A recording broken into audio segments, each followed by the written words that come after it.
So we're back with Iago and Rodrigo. Do thou meet me presently at the harbour. Come hither.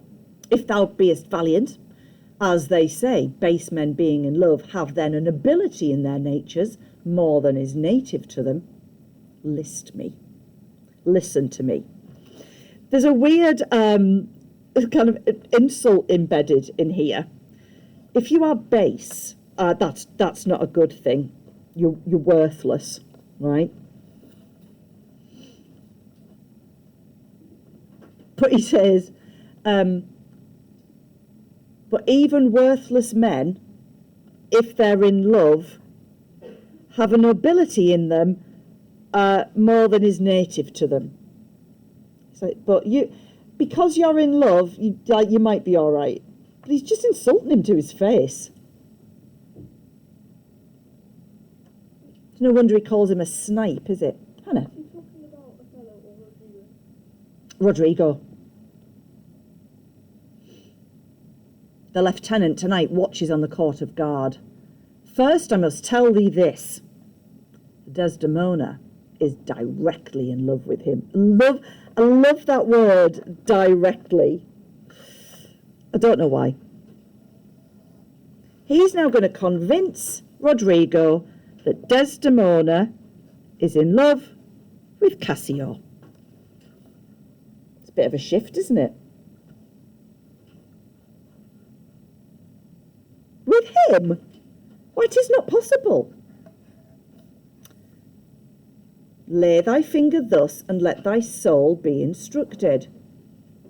Mark me, with what violence she first loved the more.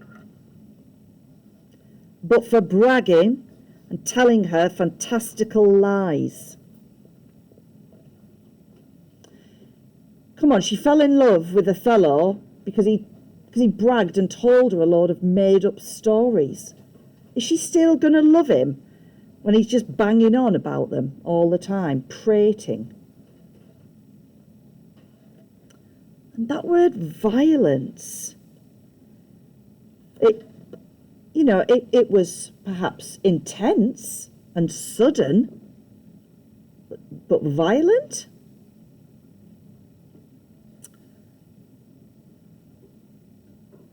Let not thy discreet heart think it. No. Her eye must be fed. Back to that motif of sight. And we're going to get yet more misogyny from Iago. What delight shall she have to look on the devil? So, I mean, you could write racist pretty much next to everything that Iago says, but here he's wanting to remind Rodrigo that Desdemona at some point is going to kind of look at Othello with fresh eyes and see him as everybody else does, as this black devil. When the blood is made dull with the act of sport meaning sex, so when a man has, I'm going to put this delicately, satisfied a woman sexually, how does he get her to come back to him, to have more sex with him? Well, you've got to have something to inflame, to set fire to that desire again. The blood is the desire.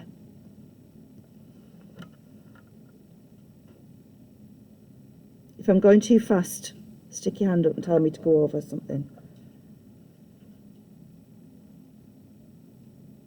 And he's saying, Othello can't inflame her desire.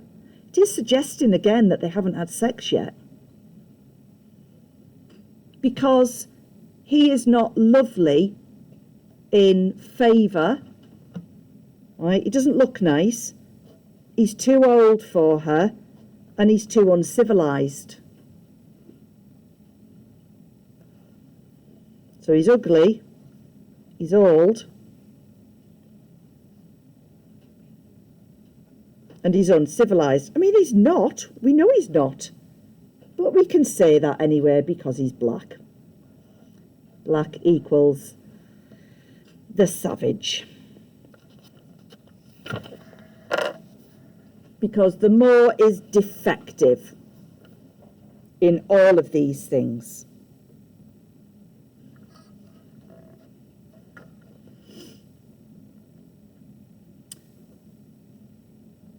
And in fact, she is so delicate and tender that he's going to make her feel physically sick. She will begin to heave the gorge, throw up, literally vomit, disrelish, and abhor the more. Because this is what's natural. She's a white woman, she will return to that natural state of being disgusted by a black man.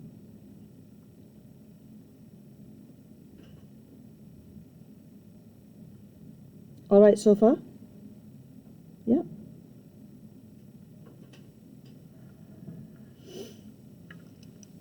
Now, when she does start to do that, she's going to look around for somebody else. A second choice. And who's around all the time? Cassio. Now, sir, this granted, as it is a most pregnant and unforced position, so as in obvious and natural, who stands so eminent in the degree of this fortune as Cassio does? There's that word fortune again, linked with Desdemona, like treasure, monetary value.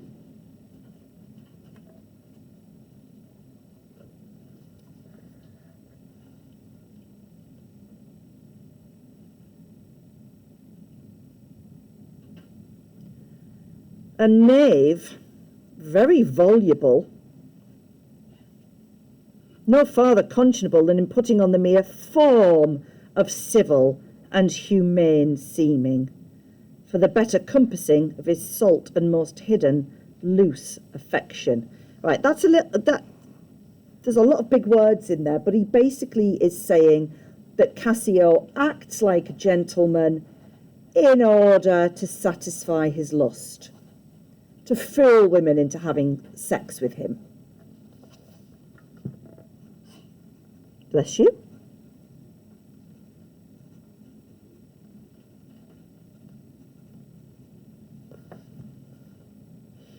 And one of my favourite phrases, he calls him a finder out of occasions, a man who's looking for opportunities.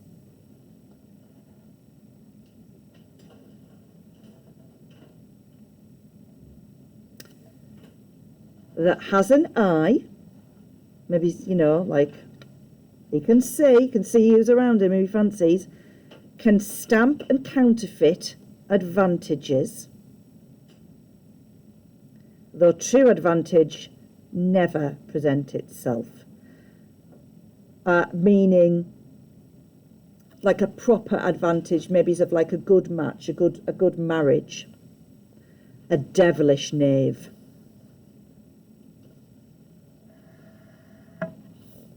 Besides, the knave is handsome, young, and hath all those requisites in him that folly and green minds look after. Green, think about like a sapling. We've already had that earlier when he talks about virtue and the garden and everything. So, like immature. What do young women fall for? Good looks, smooth dispose. Immature, naive.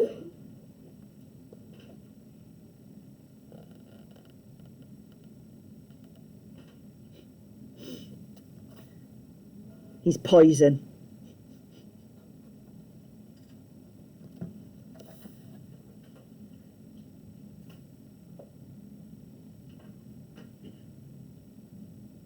And while Rodrigo might believe that of Cassio, he's not inclined to believe that of Desdemona.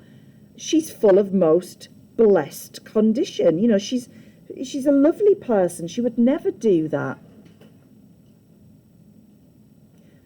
And Iago uses quite a powerful and again racist argument. If she'd been blessed, she would never have loved them more. You know, if she was really this virtuous and perfect woman, why would she have fallen in love with a black man?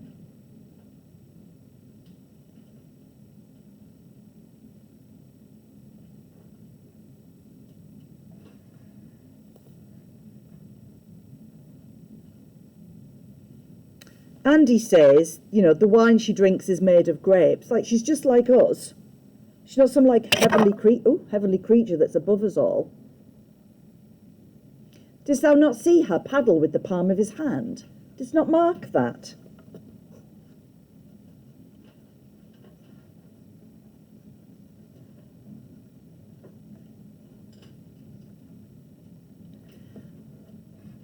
And Rodrigo says, well, yeah, but that was just courtesy. That was just them being polite.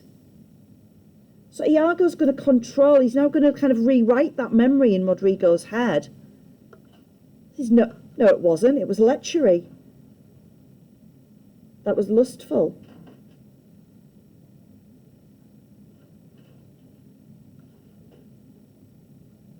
An index and obscure prologue to the history of lust and foul thoughts.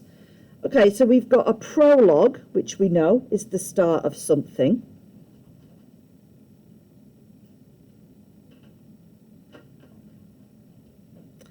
But we've also got a history. Like, this is what Cassio does. Like, he's got form. Yeah, they do that in public, because in private, look, they met so near with their lips that their breaths embraced each other. Oof. It's basically, you know, saying, well, imagine what they get up to in private if they do this in public.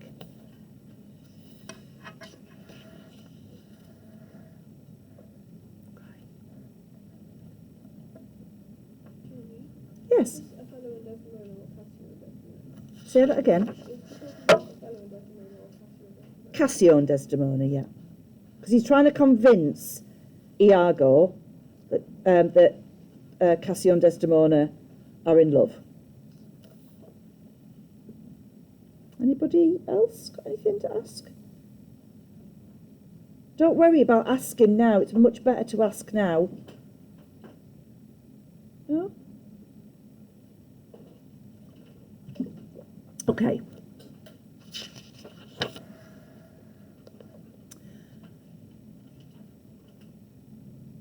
But, sir, be you ruled by me. He's always telling Rodrigo, isn't he, to listen to him. I've brought you from Venice. Watch you tonight. For the command, I'll lay it upon you. Cassio knows you not. I'll not be far from you.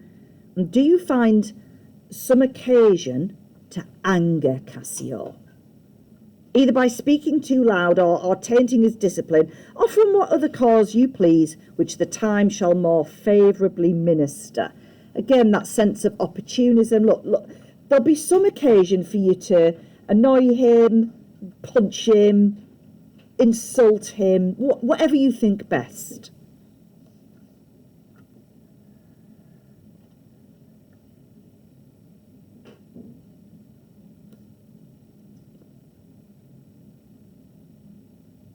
Because if you do that, he's really likely to lash out at you, to strike you.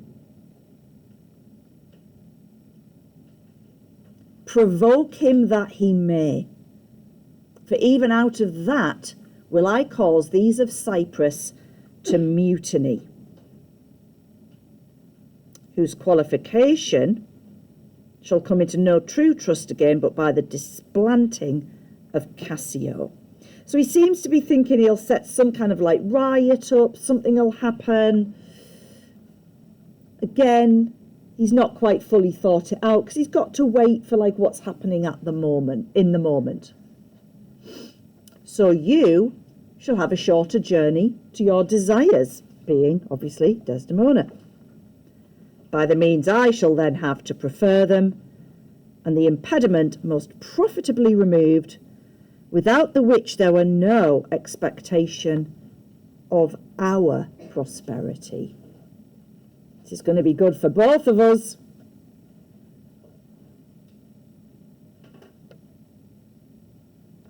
And Rodrigo agrees. Shakespeare doesn't give him many lines. He doesn't give him much of an opportunity to question, to disagree. It's just, he's there. So he says, meet me by and by at the citadel. I must fetch his necessaries ashore. Farewell. Adieu. Adieu being the word that Dee nearly always starts his Wordle guess with.